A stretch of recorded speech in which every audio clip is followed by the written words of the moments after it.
We've run in there and stopped at the last second, threw a big crankbait out there with 6 minutes left to fish. Oh, God, that's a big one. And you come in there like, man, you smoked them today, and you're like, you got that right. I do it, too. I'll be walking around in the weighing lines jacking with everybody. Woo! I ain't having 5 bites all day, you know. Woo! Look at them right there, boys. Woo! Because you always got to be, I give Van Dam that right before blast off. I give him that. It don't mean much, but I throw it on him every now and then. At the postseason, it was the year that, the year that Kevin won it, you know, well, which is every year. Kevin won Angler of the Year, and we're in the postseason down there, we were going into Oneida. There's a tournament before Oneida. And he comes up to me and he goes, gee, you want to go for $1? So I'm like, yeah, you know, I'm trying to intimidation factor. Yeah, I'll take you for $1. Well, I beat him in that tournament just by ounces, but it doesn't matter. It's a moral victory. I got him. So we get to Oneida. He goes, I'm going to get my $1 back. So me being the cocky redneck, I'm like, well, it's on. If you want it, come get it.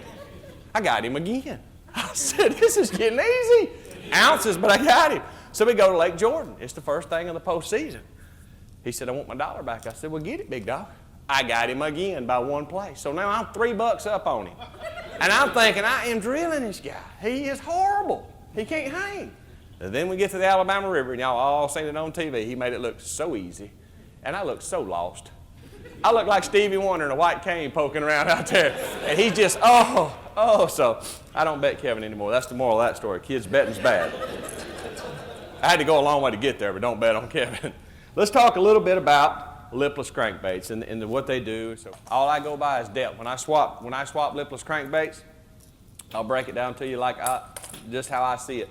The red-eye shad Kevin throws can be outstanding. I've always done the best on it with 10 and 12-pound line.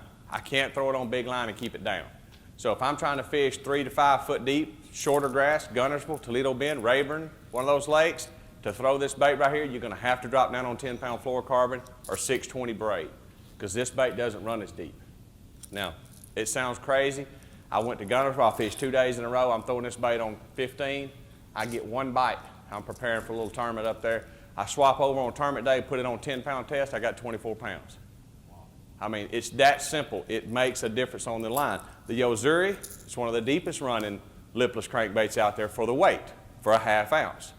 You know, you can put this on 14 or 12, and you can still reach the same depth you can reach with the red-eye shad on 10. This bait has a little bit louder sound if they're really active and the grass is thick, where I'm trying to rip it out, and I need more sound, I'll go for the Yo-Zuri. If the grass is kind of scattered, you know, and it's kind of deeper, this is a LV Max, the 500 by Lucky Craft. It's a weighted. It's a ½ ounce body and a 5/8 weight, but it's nose heavy. So it runs down like this, which in thinner grass you can do it. When you're going to throw a lipless crankbait, if you want to throw the LV Max, the 500, it typically runs with its head down. I like an old dog running. It runs this angle where most lipless crankbaits run like this. It runs like this because the nose is heavy. But if you throw that in heavy grass, you're going to fight it. Like a bad divorce in Alabama, you're going to fight it all day because you can't keep the head at it. You got to rip it and it'll grab on the head. Where if you throw a Yo-Zuri or a red eye, you know, the baits, Kevin says this bait flutters when it falls. I can't figure out how he figured that out yet, but he says it does. These baits, whoo, look at there, it'll run more this angle. The Yo-Zuri is going to run kind of up like this because the eye tie is further back. So a lot of what I choose to throw, it depends on the thickness of the grass and the depth I want to fish. I've caught them at Gunnersville and other lakes going down the rip wrap, just paralleling a rip wrap with a lipless crankbait.